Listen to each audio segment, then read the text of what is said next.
Life is grand if you have a purpose. Stay tuned here, everybody. We got some gentlemen with a higher purpose, higher standards. Stay tuned for this one.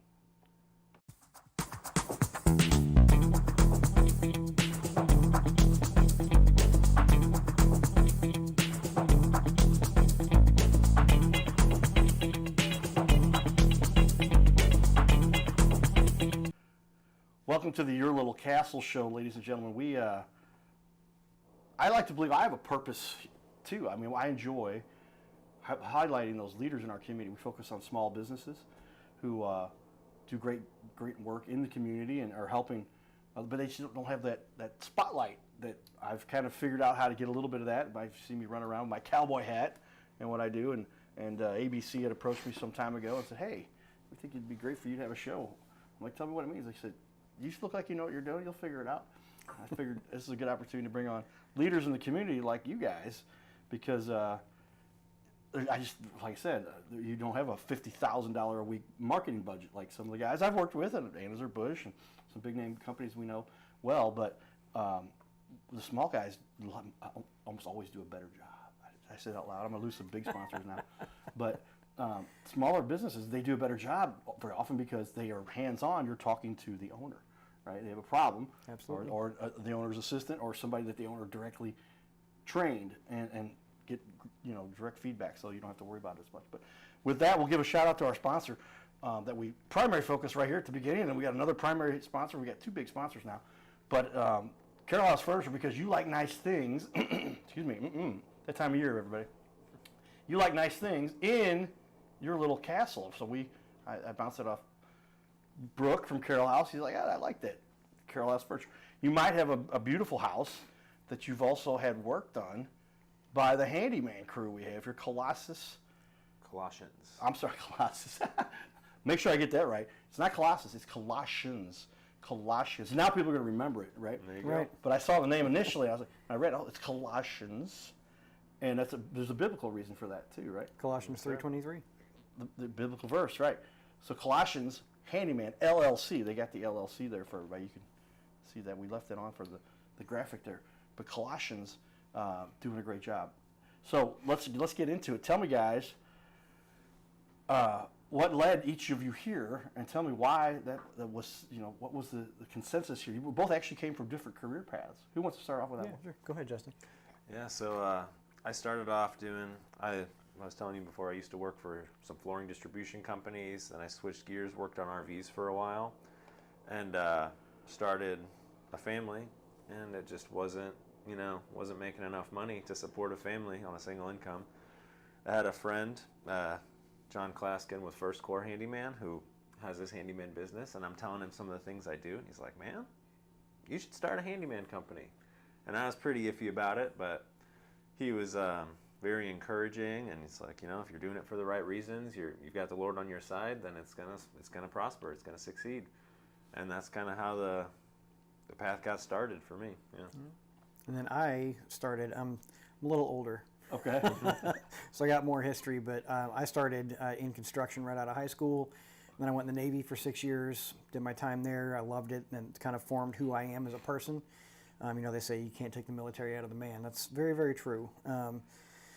But then got out of that, used the GI Bill, got a computer science degree, did software engineering for about 14 years or so, and that career path just killed my soul. I was not happy in corporate America, that kind of thing. It was not a good situation. So God kind of moved in my life, and I kept praying, "Get me out of this," but then I never quit my job. So God gave me a kick off of that cliff, and I got laid off.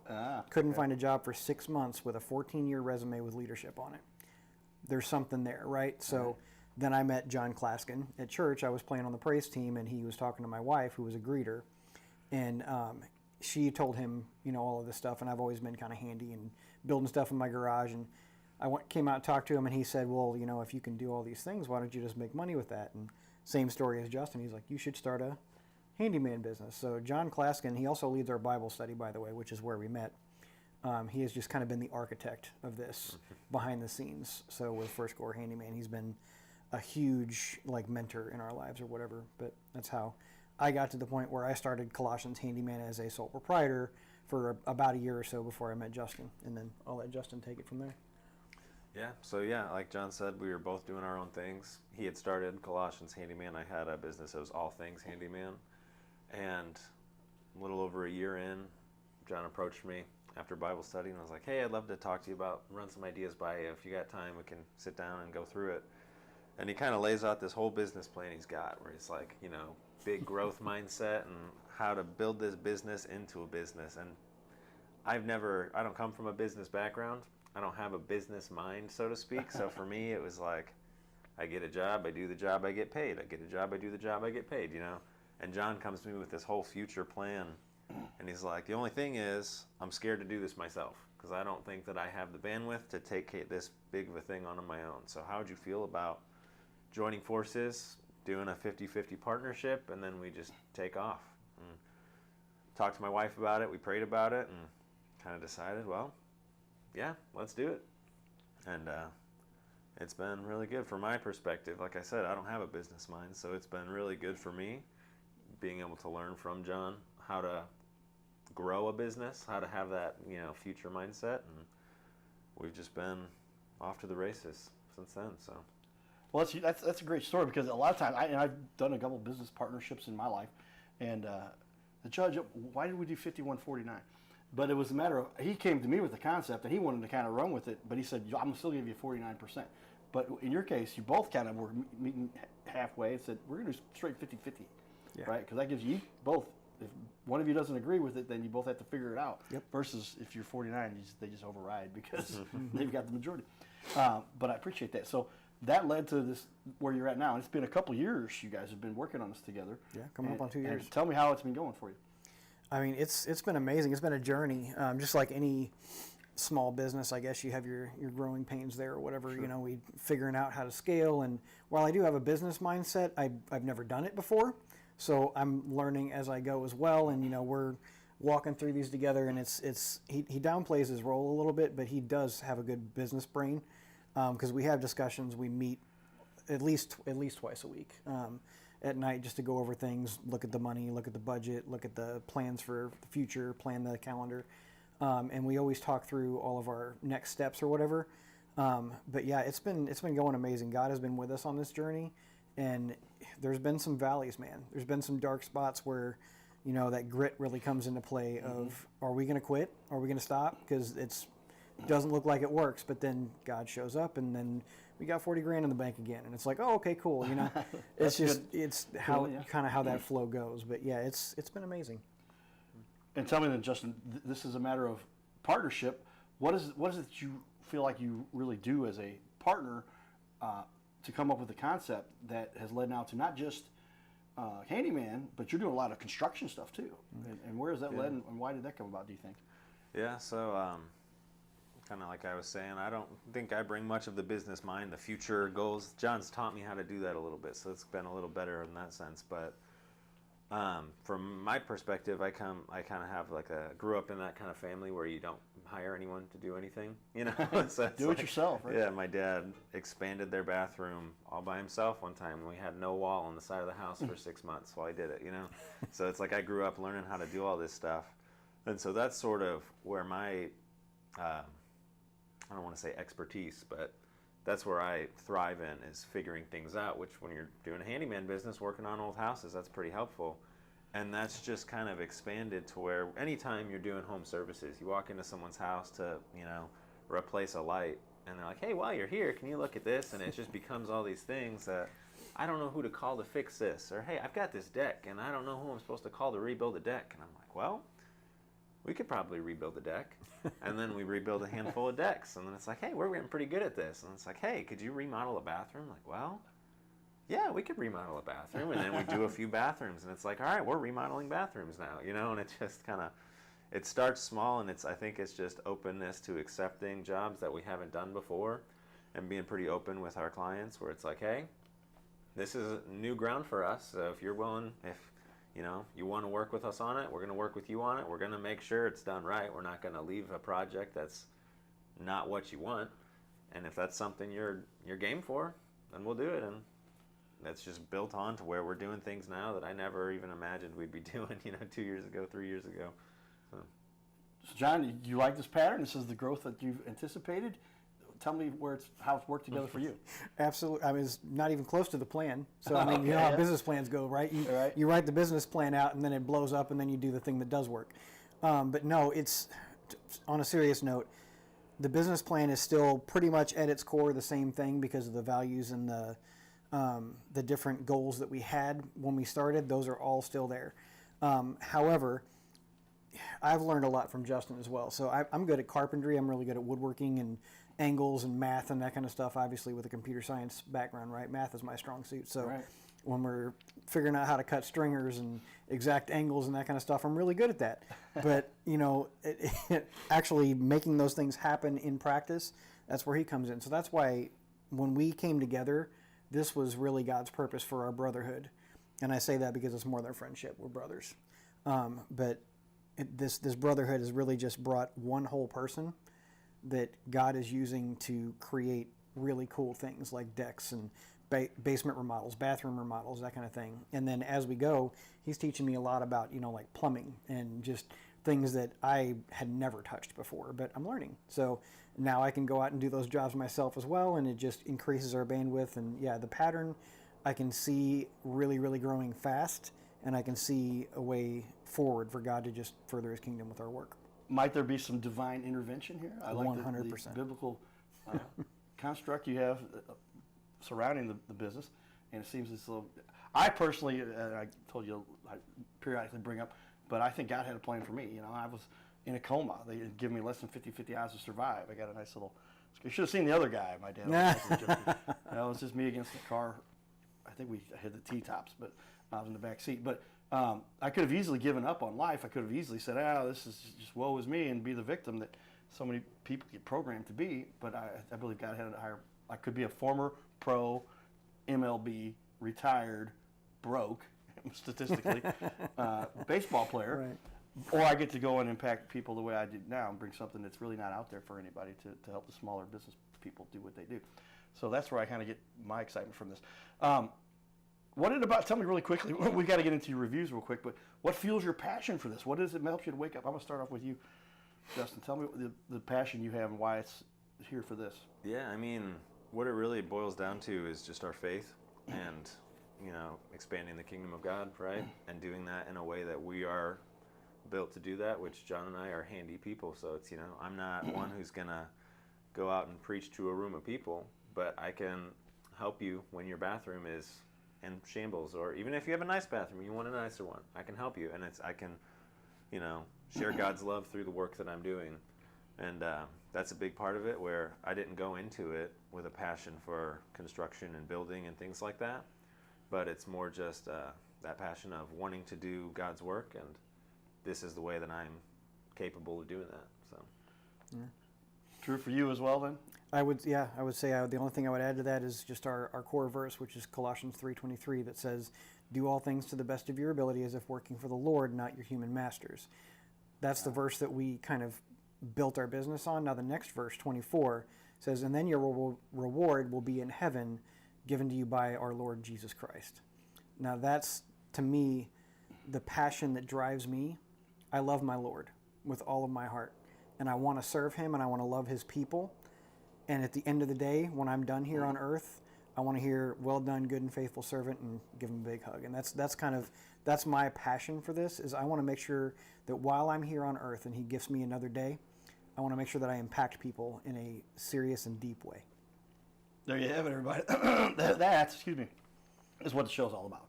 Because I believe we're all here to serve God's creatures, humans, and to get them everything we can from why God put us here. Mm-hmm. And so if you're going against that strategy, you seem to have a very difficult life. So I don't understand why people would ever take any other path. But some people, we're going to manipulate and deceive and lie, and that's going to work for us. No, that's not the way God made it. So not a good strategy. But yeah, with that, let's jump in here. One quick, I'm going to throw up a little bit here because about your guys' reviews. And Sure. Seeing a company that's done very well.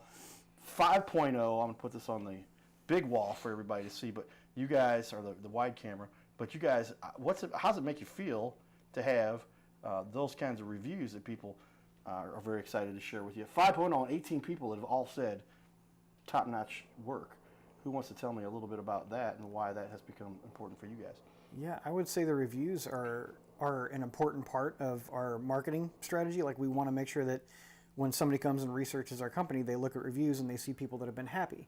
But we were also told that you kind of want a 4.9 because then you're not perfect and people believe you. It's more believable.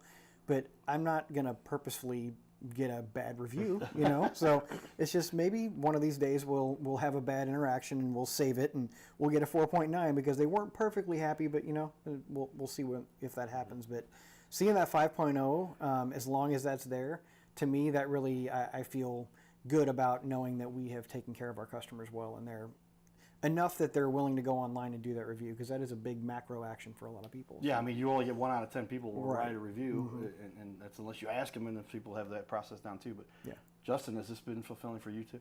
Yeah, and I mean, like with the 5.0, I'd say it's kind of humbling because, I mean, even some of these jobs, I remember doing them, Yeah. didn't feel like a 5.0 job at the time. We had struggles, and we were talking to the homeowners, and like, hey, here's what we're struggling with right now. And so it's kind of cool that even through those situations, people still felt taken care of to where it was worthy of that. Because, in my mind, it's like, I don't know that we did 5.0 work at that house, but they did. They felt taken care of. And at the end of the day, that's really cool, because that's what we want is we want people to feel like we're not trying to take advantage of them. We're not trying to just make money. We're trying to help them with a need that they have that we can do. So. Well said. That's what we want to profess here on our little show.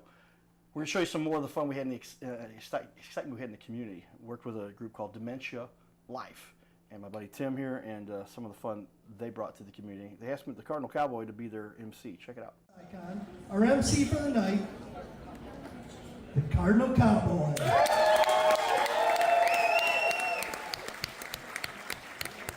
Thank you, Tim. Give it up for Tim and Mary putting together a heck of an event, man. I like the theme, Cowboys, right? I'm in the Midwest here, and a lot of times in sports. Plus, when we got, if you've got a cowboy hat on, wave at me over there. You got a few, there we go. All right, so first off, we got to make sure everybody knows where the restrooms are. Go out the side doors across from the patio near the town. You can see those over there. How many people have already bought raffle tickets? Anybody? Well, get those raffle tickets, and the 50-50 tickets, and the cooler raffle tickets. All three of those are good, fun prizes to help raise money for a great cause. The silent auction and items are available. Have you guys seen some of the silent auction stuff? There they are on the wall over there. The blind bourbon tasting over there. That's the fun crew over there, right? And a shout out to some of our sponsors. I'm going to list a couple of them here. First one up, Sadiety Diner. Shout out to them. Make some noise. And Truly Treasure Home Care. We'll start off with them. I got a few more here we're going to be reading throughout the night. You got me? All right. With that, we'll get started here. I want to give a shout out and thank you for you all attending. This is the Dementia Life Western World. So shout out to yourself for making it here tonight. And last time I mentioned, but Tim gave me a little intro. I am Carter Rethwish, aka the Cardinal Cowboy. As you know my story, I'm lucky to be alive. In college, I was on my way. I just won the same award as David Freese and Ryan Howard for St. Louis Amateur Baseball Most Valuable Player. Then I ended up in a coma, hit by a drunk driver, where they gave me less than 50-50 odds to survive. I pulled a ventilator. His name is Carter Rethwish, but in St. Louis, he's known as the Cardinal Cowboy. He's a well-known fixture in the stands at sporting events in the Gateway City. He's one of its greatest cheerleaders, a super fan like no other. When he makes his rounds at almost every home game, he shares his love for sports with the rest of fandom with a smile, a cheer, some positive encouragement, and lots of selfies and pics. But the Cardinal Cowboy was born of a tragic incident. Rethwish was an aspiring athlete in high school and college. He dreamed of playing in the big leagues, but those dreams ended when he and 3 of his college friends were hit with a devastating crash by a 5-time drunk driver. One of his best friends died. Carter suffered a critical head injury. The trauma put him in a coma for 6 days. The doctors said he was never expected to function again. Those expectations never came true. He fought back and finished college. He was determined to prove the doctors wrong. Among other inspirations, it was his love of baseball that kept him going. And from his near-death experience, the Cardinal Cowboy emerged. His goal in life became to inspire others with positivity despite the odds, to help people believe in themselves and achieve their dreams. So after my coma, I realized that it was up to me if I was going to accomplish my goals, if I was going to reach my dreams. Despite what the naysayers would say, the people that were discouraging me, like they do everyone, it's up to me if I'm going to make it. Don't listen to the naysayers. It's up to you. You decide whether you're going to succeed, whether you're going to reach your goals. Dream, and then always, always chase your dreams. Never give up. Giddy up.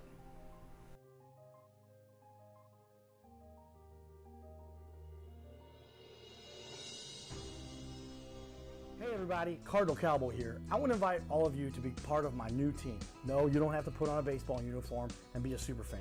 Now, it would be a good idea to cheer for the Cardinals, the greatest team in the history of the National League. But I'm talking about the Gold Cowboy team. You know, I love to help people follow their dreams and reach their goals in business and in life. So that's one of the reasons why I'm telling you about my friends at My Metal Pro.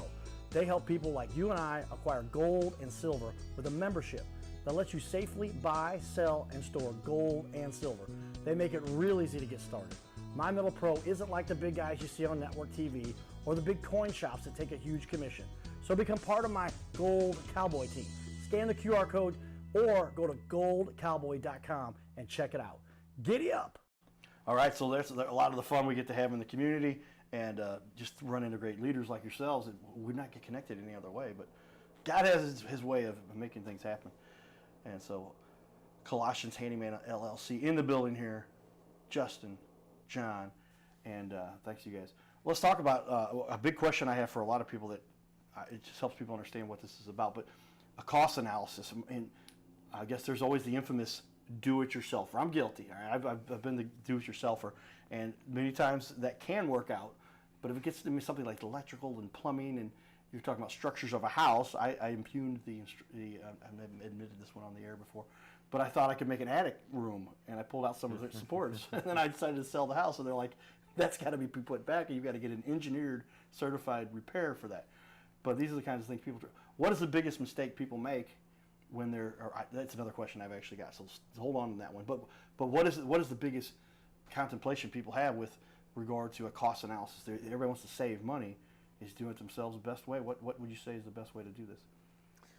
I'll let John kind of field most of this one, but regarding the do-it-yourself thing, I'm all about it. I do it myself. Granted, I own a handyman business, but still, you know, there's a lot of things. Like there's times where I'll be doing a job and somebody might ask me about another thing, and I could just tell them how to do it. Like, oh, you don't need me to do that. You know, like this is how you do it. It's super simple. Go to Home Depot, ask them for this, and they'll help you out.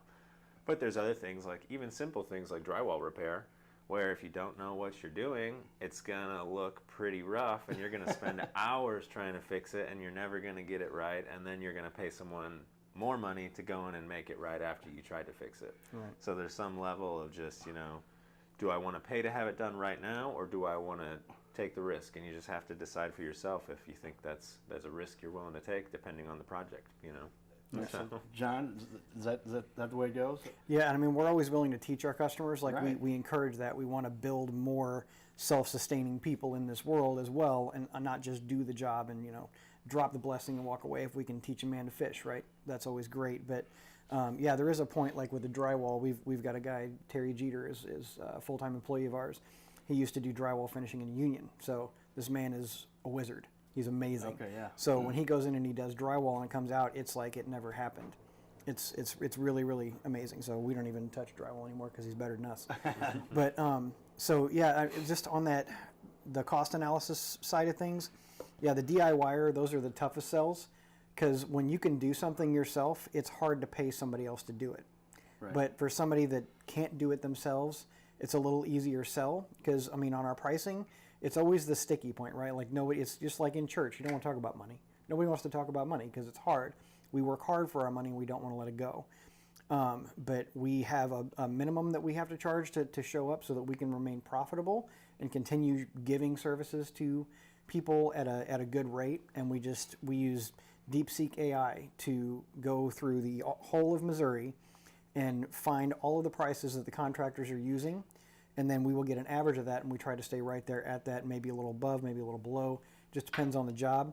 And then sometimes if there's a job that's like, okay, that somebody's charging $500 for this, but it should be $2, then we'll charge $2. You know, we don't always stick to that black and white. We want to make sure we honor our customers as well. I like the DeepSeek AI, everybody. That's the techie speaking my language here a little bit. I like there's the DeepSeek, Google, DeepMind, all the stuff they did, but yeah, just the AI stuff is really, so that's the first time I've heard that phrase specifically put together, and it makes sense. But there's so much information out there, but you never want to feel like you're getting over on somebody. Right. Always give them a fair analysis, and so you'll even override the DeepSeek AI. The artificial is what that stands for. Yes. Intelligence. It can make mistakes.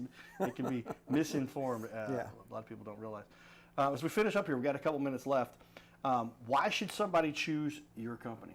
Tell me what it is you think that really sets you guys apart. Sure. Go for it. That's yours. I think. Okay. Well, why choose us? I mean, coming from the perspective of we want to help people, it's something we're not trying to make money off of everybody. Yeah, we're making a living doing this, so yes, we have to charge money for the jobs we do, and that's just the reality of the life we live in, is we've got to provide for our families, right? But we're not out there to make extra money. If there's something that we can, like, we'll throw in jobs for free a lot of times if we're in the middle of a project and somebody's like, hey man, I was gonna do this. Is this something you can do? Like, hey man, I'm here. I'll take care of it. You know, we want to take care of people. We want to honor people. We want them to feel loved when we're in their home, feel respected, and we want to leave them with a quality project. And if that means sometimes even, for example, today, I'm going back out to a job that we finished last week because drywall dust, you know, it's in the air after the sand. We cleaned up. Right. Some of that dust settled. They came home after a weekend out and we're like, hey, it's still pretty dusty here. So I'm like, hey, I'm going to head over there and clean it up again. You know, it's out of the way and it's something that, you know, do I have to do it? No, but I don't want them to feel like I'm just leaving them hanging on something like that. So at the end of the day, we really want to take care of people with the work we're doing. So. Tell me more, John. Yeah, so just to add to that, we have what's called a widows and orphans program in our company. Okay. The Bible directly commands us to take care of the widows and orphans, and we extend that to anybody that can't take care of themselves, single mothers, elderly folks that are just, you know, can't do the work anymore or whatever like that. So a lot of times we'll walk into houses. When I very first started this, I had a lady that we did a couple of things in her house. And then she was talking about this fan that constantly squeaks, but the landlord wouldn't pay for that. So, and she couldn't afford to pay for it either. And it was like a $600 job, but I just did it because. Let's finish up with that story on the second half, everybody. Sure. Stay tuned. Giddy up.